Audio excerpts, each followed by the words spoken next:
So I decided to answer the most common question I get from people in private messages today, and that is, how well does a £550, £600 PC perform? So I decided to buy one from Aria.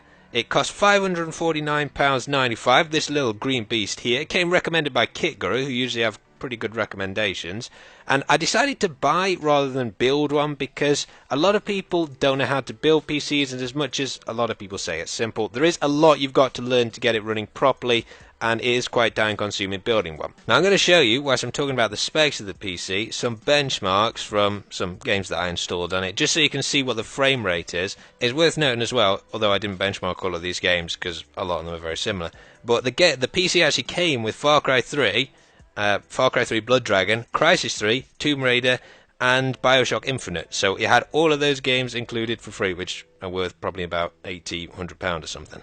The specs of the PC though, it's got an Intel G2020 processor in it. That's roughly a third to a quarter of the speed of the 3770K I've got in my main PC, but it doesn't really matter because the graphics card in it is a 7790, and that processor is absolutely fine for that, and that's actually a surprisingly good graphics card. I mean, they alone cost about $130 to buy, and I think they've roughly got the same performance as about a GTX 560, although the 560s are a little bit more expensive. As for the rest of the space, it's got 128GB solid state drive, so Windows boots really nicely and quickly. It's got 500GB 7200 RPM hard disk drive in it as well, 8GB of RAM. It's got Wi-Fi and Bluetooth. Wi-Fi was great. It downloaded Arma 2 from Steam at 8 megabits a second, which is nearly as good as my wired connection, so it's a pretty decent full build. Now you've probably been wondering what my experience in games was like. I found that in single player games, I'm basically looking for above 30 frames per second all of the time, so it's nice and smooth. And really, if I had my graphics on 1080p, medium to low settings, turn off anti-aliasing, then it really did stay above that the entire time. There were really no drops whatsoever, so it was a very fun, smooth gaming experience.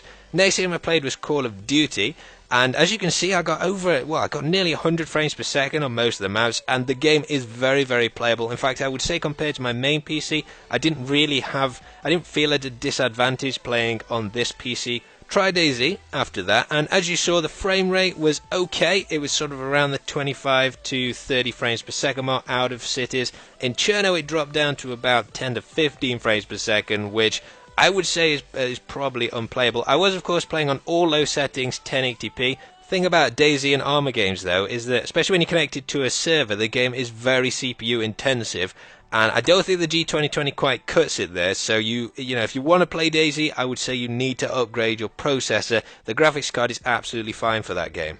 Next game I tried was Battlefield 3.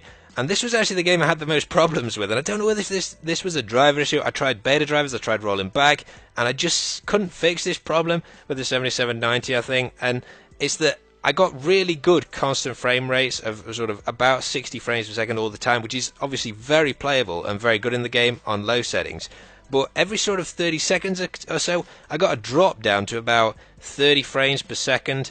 That just seem to be random, that just happen for 1 or 2 minutes, and if you're in a gunfight, that will get you killed, because it knocks your aim just off so much because it stutters like that. I don't know if that's a problem with Radeon cards. Maybe you'd be better off with a 560. I don't know. I've heard that NVIDIA is perhaps a better buy for Battlefield, but I really don't know what caused that. So if anybody knows in the comments, you'll have to tell me, because I don't experience that on my main PC.